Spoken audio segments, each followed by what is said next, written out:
असदुद्दीन ओवैसी जी।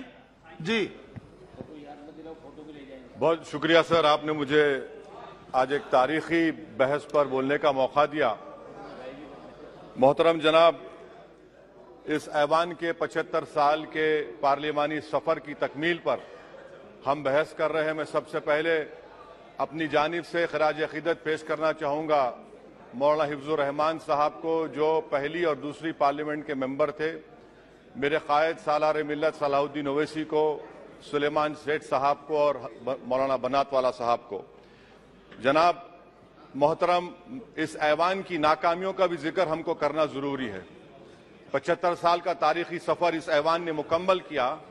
ये ऐवान एक इमारत नहीं है मेरी नजर में, ये ऐवान इस वतन अजीज का एक दिल है, जो बाहर जो गरीब और मजलूम अवाम की तकलीफ को महसूस करे, इसीलिए मैं इसको दिल कहता हूं।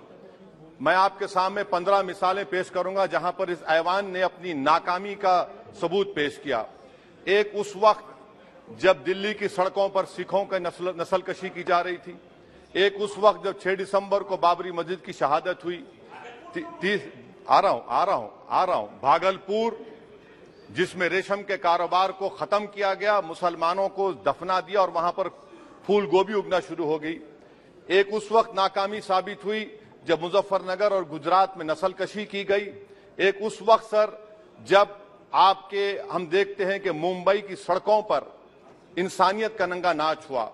एक उस वक्त जब इस ऐवान में टाडा पोटा का काला कानून बनाया गया, यूएपीए का कानून बनाया गया, आफ्सपा का कानून बनाया गया, जिसको 1 साल के लिए बनाया गया था। 58 में हम 2023 में आ गए।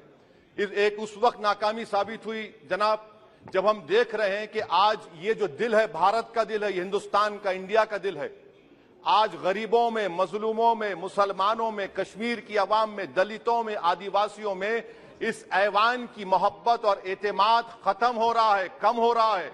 इसीलिए जनता सड़कों पर आकर एहतजाज कर रही है, क्योंकि उनको लग रहा है कि ये इमारत बन चुकी है, हमारा दिल नहीं है। चाहे CAA का प्रोटेस्ट हो, चाहे किसानों का प्रोटेस्ट हो, चाहे शेड्यूल कास्ट के रिजर्वेशन का मसला हो। इसीलिए मैं आपके जरिए हम तमाम को मुतनब्बे करना चाह रहा हूं कि अगर हम रोडों पर इंसाफ करना जनता को अलाउ करेंगे, इस ऐवान को दिल नहीं रखेंगे, तो याद रखिए ये हमारी पार्लियामानी जमहूरियत के लिए बड़ा नुकसानदेह साबित होगा। और नुकसानदेह इसलिए भी होगा कि क्या हमको अपने ख्वाब गफलत से, अपनी जिम्मेदारियों से निभाने के लिए क्या भगत सिंह को आके बैठना पड़ेगा ऊपर कि देखो तुमने 75 साल में कैसा कानून बनाया और किसको कहां तक पहुंचा दिया।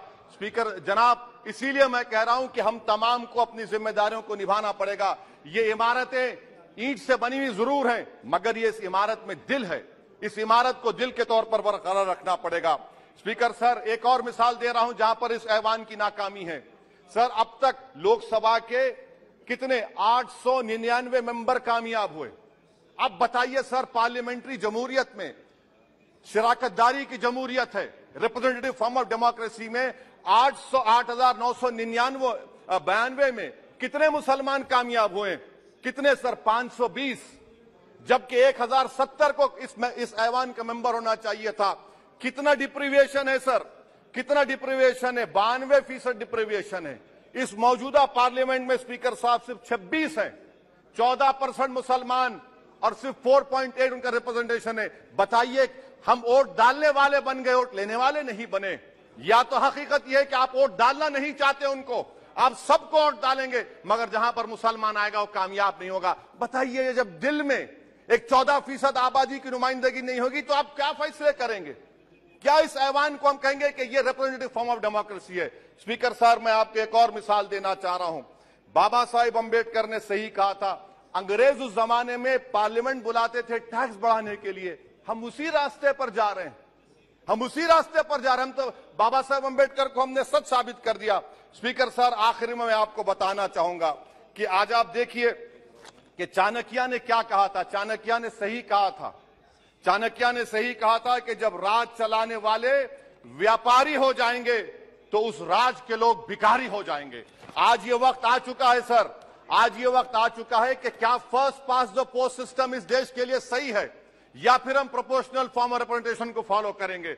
First pass the post system, जिसके पास एक मजहब का वोट होगा, जिसके पास दौलत होगी वही इस ऐवान में आ रहा है। इसीलिए हम कह रहे हैं कि आप इस जमहूरियत की नाक, कहीं ये जमहूरियत कमजोर ना हो जाए, मुझे इस बात का डर है सर। आखिर में मैं खत्म करने से पहले एक बहुत बड़े शायर ने कहा था, उस पर खत्म करना चाहूंगा कि अभी चिरागे सरे राह को कुछ खबर ही नहीं, अभी चिरागे सरे राह को कुछ खबर ही नहीं, अभी गिरानिए शब में कमी नहीं आई, अभी गिरानिए शब में कमी नहीं आई, निजात दीदे दिल की घड़ी नहीं आई, चले चलो कि मंजिल अभी नहीं आई। स्पीकर साहब, आखिर में याद रखिए एक बात को मैं सबसे कह रहा हूं कि पिच बदलने से गेम नहीं बदलता, गेम को बदलना पड़ेगा।